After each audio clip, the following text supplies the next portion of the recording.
नमस्कार। कार्यक्रम केंद्र सरकार की योजनाएं में आप सभी का हार्दिक स्वागत है। मित्रों, आप तो जानते ही हैं कि इस कार्यक्रम में लेकर आते हैं हम आपके लिए ढेर सारी जानकारियां, ऐसी जानकारियां जो आपको आपके जीवन को और आसान बनाने में बहुत मदद करती हैं सरकारी योजनाओं की सहायता से। आज हम बात करेंगे राष्ट्रीय बांस मिशन के बारे में, और इस बारे में बात करने के लिए हमारे साथ स्टूडियोज़ में उपस्थित हैं डॉक्टर उत्तम कुमार सुबुद्धि जी, जो मिशन डायरेक्टर हैं Madhya Pradesh state bamboo mission के, और साथ ही सीईओ हैं मध्य प्रदेश स्टेट बैम्बू एवं बैम्बू क्राफ्ट डेवलपमेंट बोर्ड के। डॉक्टर सुबुद्धि, आपका इस कार्यक्रम में बहुत बहुत स्वागत है, अभिनंदन है। Thank you. मित्रों, साथ ही हैं हमारे एक सफल कृषक जिन्होंने बैम्बू की खेती को अपनाया एक विकल्प के तौर पे और एक सफल कृषक के रूप में स्थापित हुए। वे ऑलरेडी ट्रेडिशनल यानी कि पारंपरिक खेती में एक सफल कृषक थे। हम स्वागत करते हैं आदरणीय सरदार भायरे जी का। आपका भी बहुत बहुत स्वागत है इस कार्यक्रम में। और डॉक्टर सुबुद्धि, हमारे साथ जो श्रोता दर्शक जुड़े हुए हैं, हम ये चाहते हैं कि उन्हें हम बेसिक से जानकारी दें ताकि वो समझ सकें कि ये मिशन क्या है और किस तरीके से उनके लिए सहयोगी हो सकता है।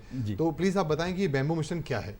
बैम्बू मिशन जो कृषि क्षेत्र में बांस की पैदावार को बढ़ाने के लिए बैम्बू मिशन की स्थापना की गई है, इसकी शुरुआत की गई है जी। इसमें केंद्र सरकार और राज्य सरकार दोनों के अंशभाग है इसमें जी। 60-40 के उसमें होता है। केंद्र सरकार की केंद्रांश जो है इस योजना में 60% होता है और राज्य सरकार का इसमें भाग जो है वो 40% है जी।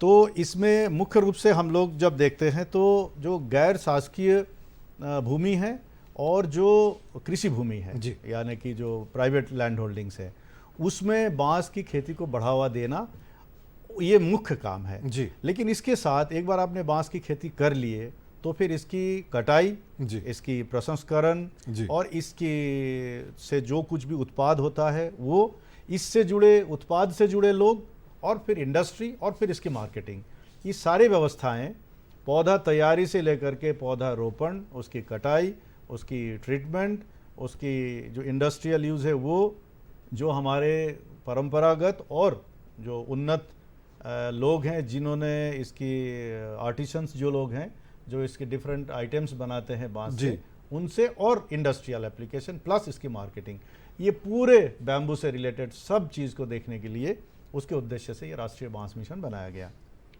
इसमें जो हम लोग मुख्य रूप से जो हमारा काम होता है वो हम लोग इस प्रकार से शुरू करते हैं कि बांस की पहले प्लांटेशन जी। तो प्लांटेशन के लिए हमको लगेगा जो हाई यील्डिंग वैरायटी है बैम्बू के उसके, और जो कमर्शियली इम्पॉर्टेंट और उस क्षेत्र के लिए जो उपयुक्त बांस की प्रजातियां हैं उसका उत्पादन, मतलब पौधा तैयारी, और फिर उसकी जो एग्रोटेक्निक्स है यानी वो कैसे लगाएंगे, उसकी खेती कैसे करेंगे, इसके बाबत ट्रेनिंग और व्यवस्था उसका ये हुआ। इसके बाद जब बांस की कटाई करना, कैसे कटाई होगी, कटाई के बाद उसमें क्या उपचार होना है वो, फिर उसके बांस से डिफरेंट काइंड्स जो होता है उत्पाद वो उसको तैयार करना, और फिर उसके प्रसंस्करण का काम करना, फिर इस पूरे के लिए अधोसंरचना बनाना बाजार हेतु ताकि मार्केटिंग की व्यवस्था हो।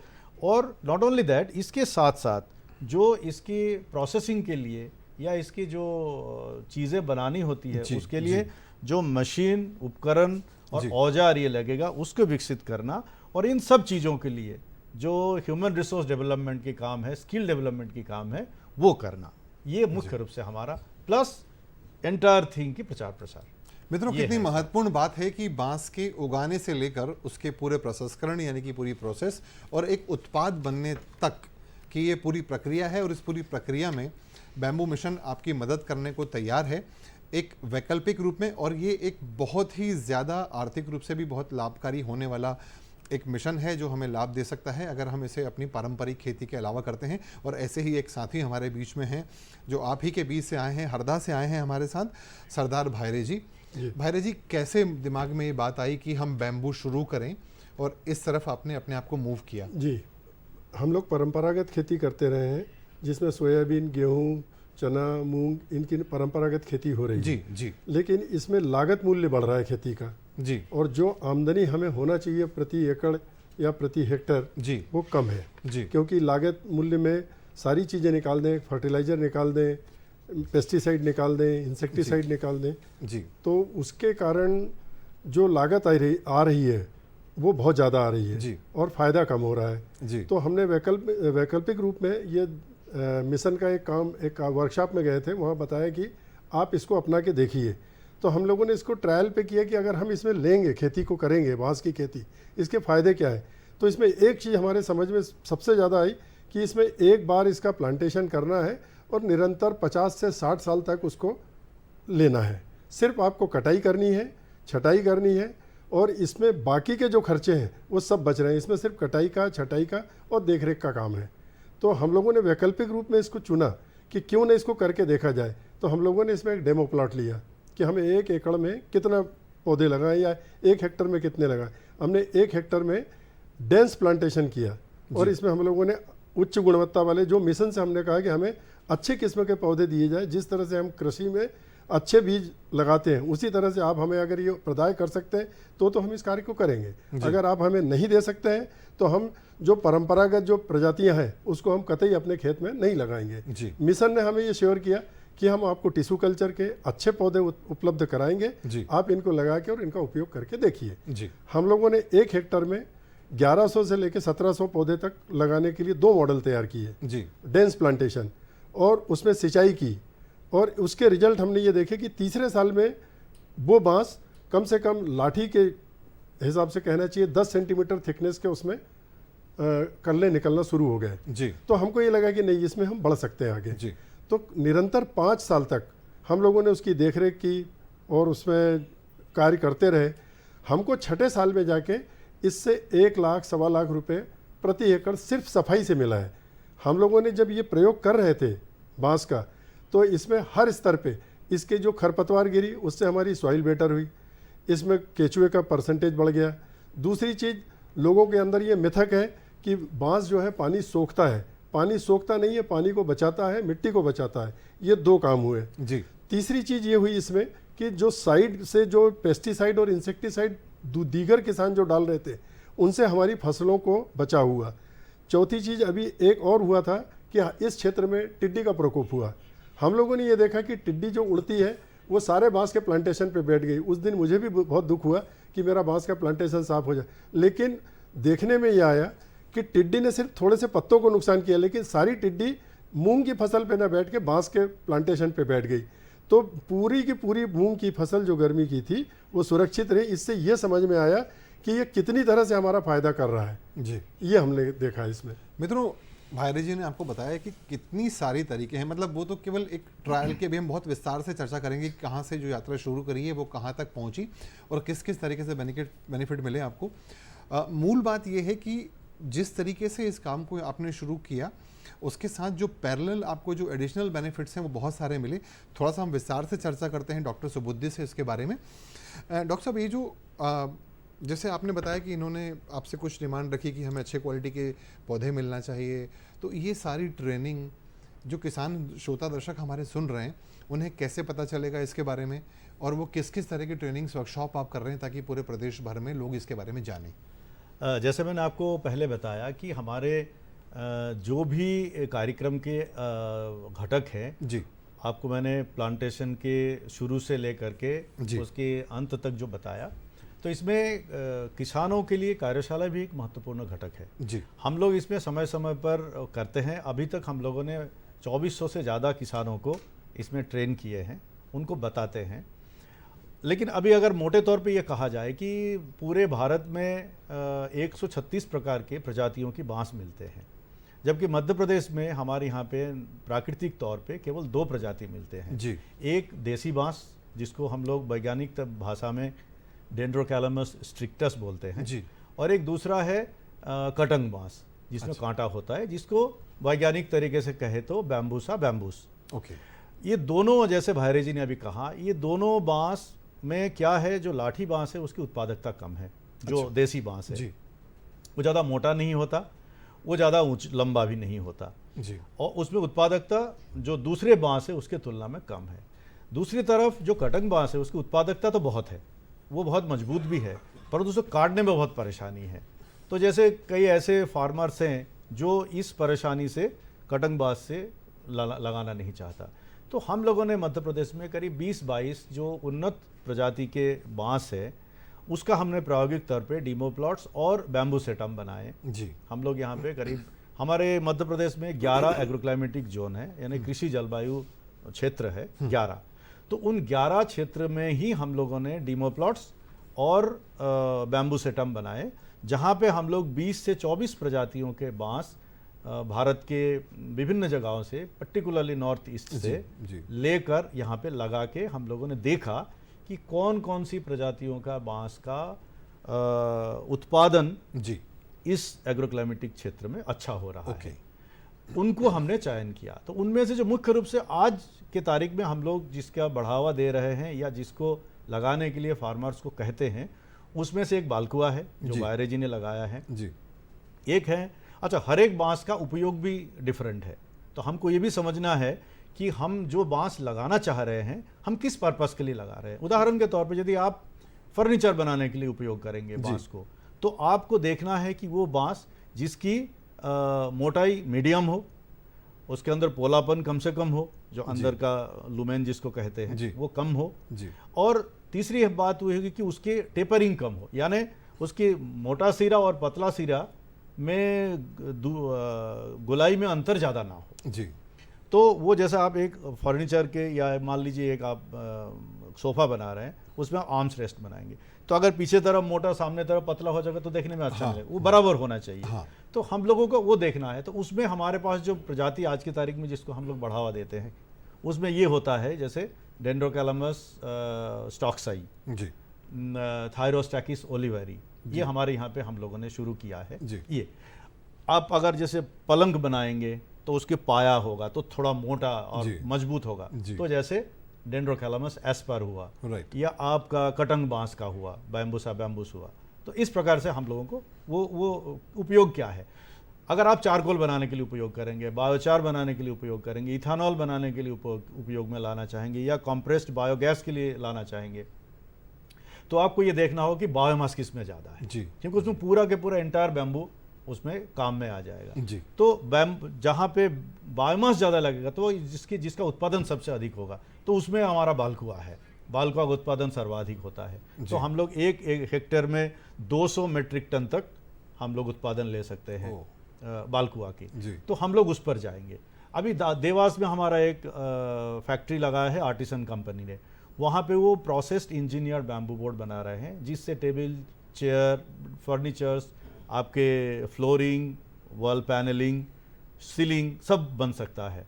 उसमें वार्डरोब के हर चीज़ बन सकता है जी, जी। और वो काफ़ी मजबूत, काफ़ी अच्छा, जिसको प्रोसेस्ड इंजीनियर्ड बैम्बू बोर्ड कहते हैं जी। वो कटंग बांस से बना रहे हैं, तो वो कटंग बांस उसमें उपयोग आएगा। अगर आपको अगरबत्ती काढ़ी बनाना होगा तो हमको ये देखना होगा कि वो इजीली स्प्लिट हो, उसकी फाइबर सीधा हो जी, वो जलते जलते बुझ ना जाए जी, उसमें इंटरनोड में वो जो होता है लंबाई वो ज़्यादा हो, ताकि बीच में अगरबत्ती के बीच में इंटरनोड ना आए, क्योंकि इंटरनोड में जलन वो जलते जलते बुझ जाता है। तो उसके लिए बेस्ट है बैम्बूसा टुल्डा। तो ये हम लोग एक ऐसे नहीं बोल सकते कि कौन सा आप लगाएंगे, आपकी उद्देश्य क्या है इसके ऊपर डिपेंड करेगा कि हम आपको बताएंगे कौन सा बांस आप लगाएंगे। पेपर मिल में आपको यूज़ करना है, वहाँ बायोमास लगेगा, आप बालकुआ लगाइए, बेस्ट है।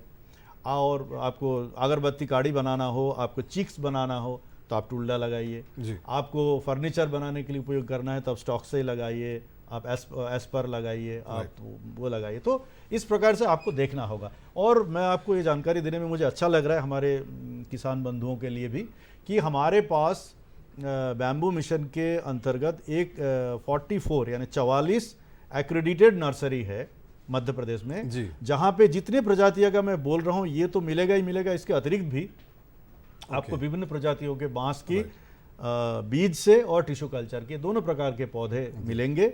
आप 44 नर्सरी का सूची हमारे बैम्बू जो हमारे वेबसाइट है उसमें उपलब्ध होगा। हमारे जहाँ भी साथियों को ज़रूरत पड़ेगी आप सीधा हमसे संपर्क कर सकते हैं, हम बता सकते हैं। हमारे जो बैम्बू मिशन की ये स्कीम है, इसमें हम लोग किसान बंधुओं के लिए सब्सिडी की योजना भी केंद्र सरकार और राज्य सरकार को मिलाकर है, जिसमें हम लोग प्रति पौधा 120 रुपया का सब्सिडी देते हैं। ये 3 साल में मिलता है, पहले साल में 60 रुपया, दूसरे साल में 36 रुपया, तीसरे साल में 24 रुपया। तो जो पहले साल का 60 रुपया है वो हम 2 बार में देते हैं, एक 36 और एक 24 में जी। आप जब लगाते हैं तो लगाने के तुरंत बाद हम 36 रुपया दे देते हैं, फिर सर्वाइवल के हिसाब से आपको बाकी 24 रुपया पहले साल का, 60 रुपया इस प्रकार से हम देते हैं। दूसरे साल में 36, तीसरे साल में 24, इस प्रकार से 120 रुपये का टोटल सब्सिडी देते हैं। हम लोगों ने जो टिश्यू कल्चर पौधा है, जो उन्नत पौधा है जी, उसके कीमत भी तय कर रखे हैं। आपसे उससे ज़्यादा कोई नहीं ले सकता। 29 रुपया 50 पैसा 29.5 रुपये का रेट है, जो हम लोगों ने उनके टिश्यू कल्चर के प्रोटोकॉल से लेकर के तैयारी के पूरे जो समय और उसके जो खर्चा है वो सब ध्यान में रखते हुए हमने 29 रुपये 50 पैसा सरकारी रेट रखा है।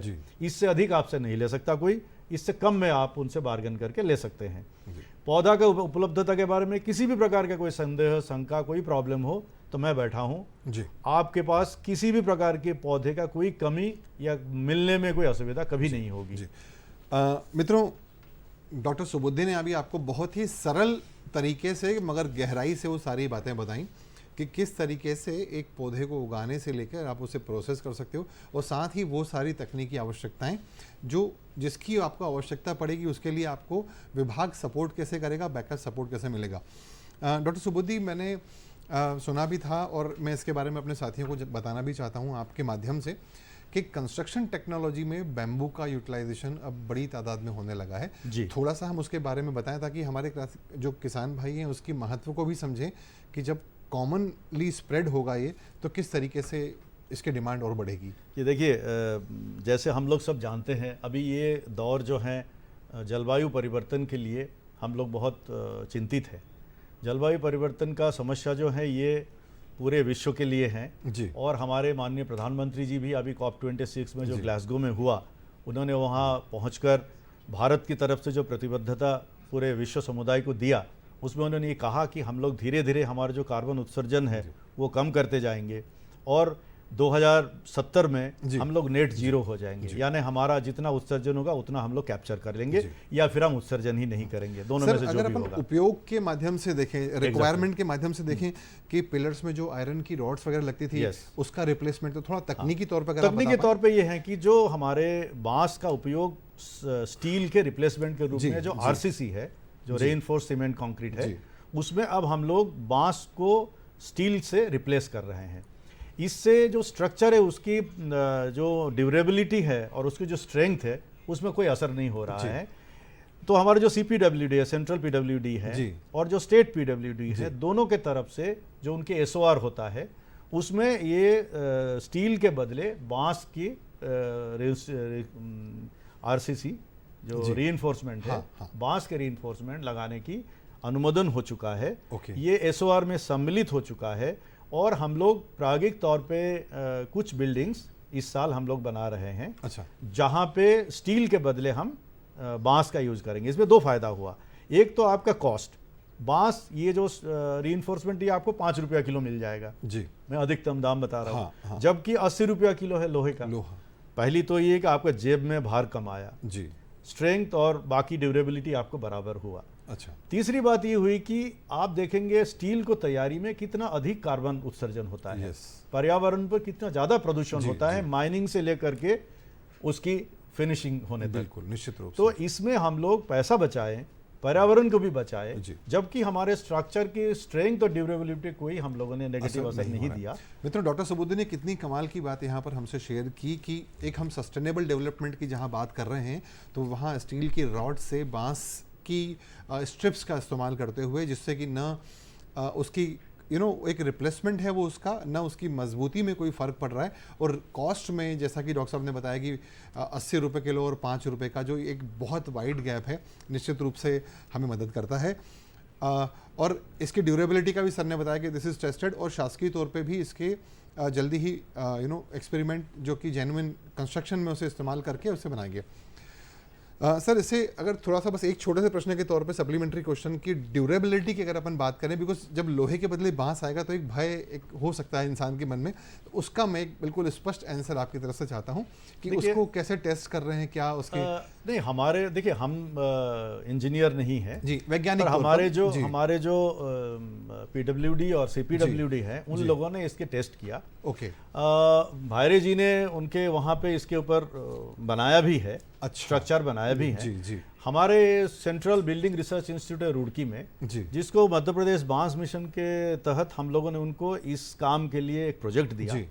हरदा में उन लोगों ने इसके कंस्ट्रक्शन भी किया और उन्हीं लोगों ने ये बात कही है, ये मेरा कहना नहीं है, कि इसकी ड्यूरेबिलिटी और स्ट्रेंथ में जो हमको रिक्वायरमेंट है वो फुलफिल करता है स्टील के बदले। जी भारत जी, डॉक्टर साहब ने भी जो बात बोली कि आपने कंस्ट्रक्शन किया है, तो थोड़ा सा आपका अनुभव शेयर करें कि किस तरीके से किया और अभी आज क्या एक्सपीरियंस है आपका। जी, ये बिल्कुल सत्य है, क्योंकि जब मैंने देखा कि जो बांस में बलकुआ में जो ब्रांचेस निकली वो बहुत सॉलिड थी, मोटाई बिल्कुल उसमें पोलापन नहीं है जी, और काफ़ी मजबूत थी, तो उनको हमने स्टील की छड़ी की जगह, रॉड की जगह इसका उपयोग किया जी, और उसमें कंक्रीटिंग किया। और इससे मैंने एक 100 मीटर का ग्राम पंचायत में रोड बन रहा था, मेरे घर के सामने से ही वो मार्ग बन रहा था। उसमें मैंने कहा था कि सबसे पहले आप इसमें इसका बेम्बू कंक्रीटिंग का यूज़ करिए, यदि ये रोड टूटेगा, क्योंकि इंजीनियर लोगों ने, जो लोकल इंजीनियर्स थे, उनको उस पर डाउट था। मैं कहा अगर ये टूटेगा तो इसकी सारी कॉस्ट मैं आपको बेयर करने को तैयार हूँ। आज 6 साल हो गया है, उस रोड में एक भी कोई सैक और या किसी तरह की कोई डैमेज नहीं हुई है, और आज भी वो रोड सुरक्षित है। दूसरी चीज़, हम लोगों को बेम्बू मिशन से एक मैंने बेम्बू वेस्ट मैनेजमेंट की यूनिट ली, क्योंकि मैंने कहा कि जितना कचरा बांस से फैलेगा खेती में, इसका क्या करेंगे।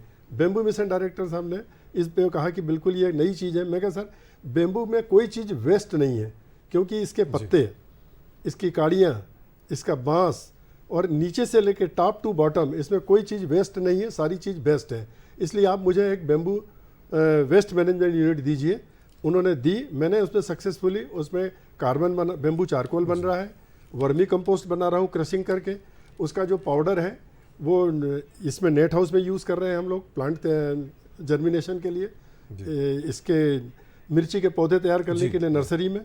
और इसके अलावा जो वेस्ट बच जा रहा है उसको हम लोग वर्मी कंपोस्ट के रूप में बेड में बना के और खाद तैयार कर रहे हैं। इसलिए इसकी कोई चीज़ वेस्ट नहीं है। जुड़ा हुआ एक छोटा सा प्रश्न है जी, जिसका आंसर मैं आपसे संक्षिप्त में चाहूँगा कि आप ट्रेडिशनल से इसकी तरफ, मैं एक तो नहीं कहूँगा कि शिफ्ट हुए, मगर आपने वैकल्पिक तौर पे इसको चालू किया, तो फाइनेंशियली यानी आर्थिक तौर पे आप क्या फ़र्क महसूस करते हैं इन दोनों केसेस में? मैंने ये देखा, लाभ आप पाते हैं? देखिए, शुरू के 3 साल इसमें बहुत मेहनत करने की ज़रूरत है जी, और उतना किसान को धैर्य भी रखना चाहिए। यदि कुछ लंबा चीज़ गेन करनी है तो आपको थोड़ा सा धीरे बढ़ना चाहिए। लोगों ने हमसे भी कहा कि आप बांस क्यों लगा रहे हैं, मैंने कहा ये अभी आप समझेंगे जब मैं इसको तैयार कर लूँगा। वो चीज़ आई लोगों को अब, क्योंकि मेरा बांस जो है मैंने प्लांटेशन लगाया 2016 में और आज ये 2022, मैंने टिश्यू कल्चर से जो बांस लगाया है उसमें 2 बार फेलिंग कर चुका हूँ, और हर 1 हेक्टर में एक बार करीब 3700 बांस निकला है और दूसरी बार भी 3800-3700 बांस निकला है। जो कटिंग की कॉस्ट होती है वो कटिंग की कास्ट जो लेबर कास्ट है, आज इसमें भी हमने टूल्स डिजाइनिंग की है। हमने लीवर वाली जो कैंची है उनका उपयोग किया है। परंपरागत तरीके से जो कुल्हाड़ी से काटते थे वो हमने बंद कर दिया है, इससे हमारी कॉस्ट कम हुई है। जो 4 आदमी कुल्हाड़ी से काटते थे वो 2 आदमी कैंची से काट लेता है जी। तो इसमें एक तो लेबर की कॉस्ट बची, उसकी फिनिशिंग बहुत अच्छी आई, और इसके बाद हमने साइजिंग की। इसमें ऐसा नहीं कि बांस कोई भी काट के बेच दिया, इसको ग्रेडिंग करके और पूरे मटेरियल को सेल किया। इसकी सेलिंग हम लोगों ने सबसे ज़्यादा उद्यानिकी को की, क्योंकि उनको चाहिए टमाटर, मिर्च, संतरा और बागवानी की जो दीगर फसलें, आम के जो बगीचे, उनको सबको बांस लगता है। हमने उनकी रिक्वायरमेंट ली और उनकी रिक्वायरमेंट के हिसाब से हमने उनको तैयार करके और सारे बांस उनको सेल किए। किसान जो है वो तरह तरह के कीड़ों से और इन सब से बहुत परेशान रहता है जी। इस फसल में आपका क्या अनुभव रहा? इसमें कोई कीड़ा नहीं लगता है, सिर्फ इसमें इनिशियल स्टेज में दीमक, जिस जमीन में दीमक का प्रकोप है, सिर्फ दीमक से ही राइजोम को डैमेज पहुंचता है। और एक है वाइल्ड बोर या जंगली सुअर या देसी सुअर, अगर होंगे तो वो राइजोम को नुकसान पहुंचाते। इसके अलावा इसमें हमने एक तो कीड़ा अभी तक नहीं देखा इसमें कोई लगा हुआ जी। डॉक्टर सुबुद्धि, बहुत सारी प्रैक्टिकल बातें भायरे जी ने यहाँ पर बताई, और निश्चित रूप से आपके विभाग के सहयोग से ही ये इसे करते रहे। समय की अपनी मर्यादा है, संक्षिप्त में ये जानना चाहूँगा कि जो युवा हैं जो खेती किसानी से जुड़े हैं, तो बांस की खेती करने के लिए पारंपरिक के साथ साथ आप क्या बताना चाहेंगे कि क्यों उनके लिए एक बेस्ट ऑप्शन है? देखिए, बांस की खेती में जो सबसे महत्वपूर्ण बात जो भायरे साहब ने कहा है वो ये है कि हमको जो परंपरागत खेती है उससे कई गुना अधिक इससे इनकम हमको मिलता है जी। और इसके आपने खेती कर लिया, उसके बाद जैसे हम लोग आपको मैंने कहा कि हमारे बैम्बू मिशन के तहत हम लोग कई युवाओं को स्किल डेवलपमेंट की ट्रेनिंग दे रहे हैं जी। एक भारत सरकार का इंस्टीट्यूट है bamboo and cane development institute ji, BCDI ji, bamboo and cane development, ये अगरतला त्रिपुरा में है। राइट, हम लोग वहाँ भेजते हैं, जी। तो वो 1 महीने का पूरा ट्रेनिंग करके हैंड्स ऑन वो सीख के आते हैं। राइट, फिर वो वैरायटी ऑफ आर्टिकल्स जो बैम्बू से रिलेटेड है वो बनाते हैं, फर्नीचर से लेकर के artefacts, decorative items, utility items सब बनाते हैं। और मैंने कुछ फोटोग्राफ्स दिया है, यदि आप लोग देखेंगे उसको या हमारे दर्शकों को दिखा देंगे तो उनको ये बात समझ में आ गया कि इसे कितने तरह से होता है। तो एक अगर आप स्किल इंडिया और जो युवा उद्यमियों की बात करें जी, तो इसमें जो चीज़ मैं भूल गया था बोलना, जी, इंडस्ट्रियल इसमें कम्युनिटी के लिए जो इसमें बैम्बू से जुड़े हुए कोई अगर उद्योग लगाना जी। चाहेंगे तो हमारा जो बैम्बू मिशन की स्कीम है वो बहुत ही लुक्रेटिव है, बहुत ही अच्छा है। उदाहरण के तौर पे जो बैम्बू वेस्ट मैनेजमेंट की बात कर रहे हैं, फर्नीचर की बात कर रहे हैं, नर्सरी की बात कर रहे हैं, इन सब में हमारी योजनाएं 2 करोड़ रुपया तक का है और उसमें डिफरेंट स्कीम के लिए 25 से लेकर के 50% तक सब्सिडी है। जी, जी, यानी यदि आप एक बैम्बू बोर्ड बनाने की फैक्ट्री लगाएंगे जिसकी 2 करोड़ खर्चा होगा तो हम 60 लाख आपको उसमें 30% है उसमें देंगे।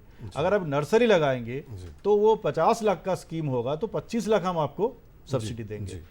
फर्नीचर लगाएंगे 30 लाख का तो आपको हम 15 लाख की सब्सिडी देंगे। ये सब बैंक से होगा। जी, हम लोग ये प्रयास कर रहे हैं कि जो credit guarantee trust of India है उसके माध्यम से आपको लोन प्रदान करने में आपको कोलैटरल्स की भी जरूरत नहीं होगी। तो हमारे युवा उद्यमियों के लिए ये बहुत बड़ा स्कोप है, अगरबत्ती से लेकर के, चारकोल से लेकर के, फर्नीचर से लेकर के, यूटिलिटी आइटम से लेकर के, डेकोरेटिव आइटम सब बनाए हैं। डॉक्टर सुबुद्धि, विषय बहुत बड़ा है और समय की अपनी मर्यादा है, बहुत इंटरेस्टिंग है। मित्रों, सोने से तुलना की गई है बांस की। जी, ग्रीन गोल्ड, ग्रीन गोल्ड इसे कहा जाता है, जिसके एक एक्सपीरियंस के तौर पे हम महसूस कर रहे हैं भायरे जी को। डॉक्टर सुबुद्धि और भायरे जी, आपने इस कार्यक्रम में अपने अनुभवों को शेयर किया, इसके लिए बहुत बहुत धन्यवाद। मित्रों, बांस निश्चित रूप से एक बहुत ही बेहतरीन विकल्प है पारंपरिक खेती के साथ और उसके अलावा करने के लिए, बल्कि फ्यूचर में केवल बांस पे डिपेंड होकर भी एग्रीकल्चर को किया जा सकता है। आर्थिक रूप से ये बहुत अच्छा न केवल आश्वासन है बल्कि एक वचन है। और पुनः आपसे मुलाकात होगी केंद्र सरकार की योजनाएं कार्यक्रम में फिर किसी खास विषय के साथ। तब तक के लिए आज्ञा दीजिए, नमस्कार।